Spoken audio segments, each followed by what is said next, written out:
Hey everyone, welcome back to the channel. If you haven't already, make sure to subscribe to the channel and leave a like on the video. At first, it seemed like 40-year-old Bethany was ready to face reality, as she did realize that she had a problem because she just couldn't stop overeating. She admitted that food was her happy place and that she would even trade food for sleep if she could. But even though her husband Sheldon and her daughter Isabella were the ones bringing her food throughout the day, Bethany denied that they were enabling her to overeat. During the first weeks of her weight loss journey, Bethany then kept telling the cameras how well she was doing, but when she went back to Dr. Now, it turned out that she had only lost 14 pounds. She claimed that she was sticking to the 1,200 calorie diet and continued to lie about sticking to Dr. Now's plan the entire episode. Despite the results showing otherwise, although Bethany eventually received weight loss surgery, it didn't take long until she started gaining again. She still claimed that she was sticking to the diet plan, but just felt like the cravings were too much.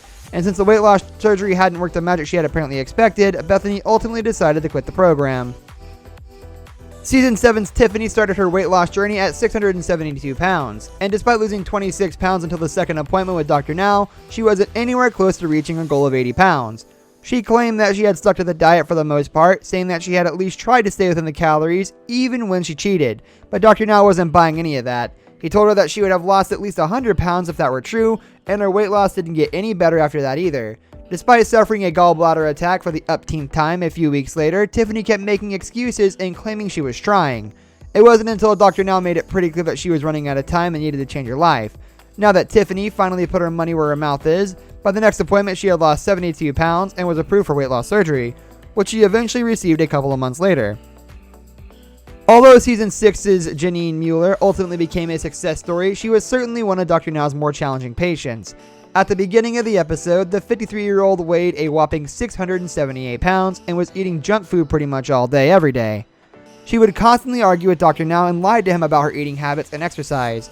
Despite only losing a pound per week instead of a pound per day as he had told her to, one of the most memorable moments of the episode was probably when Janine took her motorized scooter to go to a drive-thru to order a 20-piece chicken nuggets meal.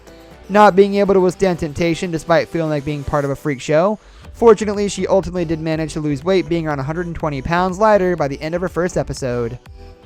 32-year-old Alicia had almost lost hope in her life and felt like eating was the only thing worth living for. She weighed an incredible 622 pounds and had difficulty with everyday tasks such as getting in and out of the car. Like for so many people on the show, her weight problems had started in her childhood, but now she had reached a point where she would only leave the house to get food when boyfriend Tim was at work. One of the most memorable moments of her episode was when, during a consultation with Dr. Now, Alicia and Tim were trying to convince the experienced weight loss surgeon that Alicia wasn't eating that much more than she was supposed to. While he simply said that they were making excuses and not only lying to him but also to themselves, as so often he pointed out that there was no way that Alicia's weight wouldn't have gone down if she'd stuck to the diet, and that she was still most likely taking in a whopping 6,000 to 8,000 calories a day. Alicia also didn't fool Dr. Now when she claimed that she was not snacking in between meals, and anyone who has ever watched the show knows that you better tell the truth in front of this doctor, because he will always know if you're lying and call you out on it. 39-year-old Paula appeared on the show in 2014, about 1 year after her husband had passed away from weight-related complications. His death was certainly a very tragic yet powerful motivation, as he had weighed over 600 pounds, and Paula herself was on her way to that number as well, weighing 542 pounds already. Worried that she could face the same fate as her late husband, the mother of four decided to finally tackle her obesity and even moved her family from Georgia to Houston, Texas, in order to be closer to Dr. Now's office. Paula actually gained another 17 pounds during the stressful time and also faced a lot of other challenges along the way.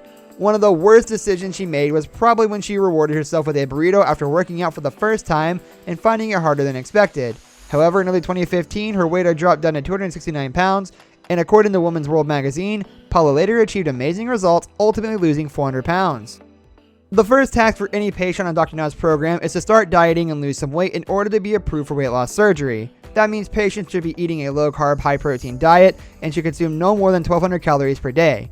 For that purpose, the surgeon sometimes sends a nutritionist to his patients to help them get a better idea of what they should eat and what they should avoid. However, Season 5's Erica got pretty upset when the nutritionist came to her house and ended up throwing out a lot of high-carb, high-calorie junk that she found in Erica's fridge. Despite agreeing that having the food in the house would be pretty tempting, Erica was pretty annoyed when the nutritionist took the food out to throw it in the garbage.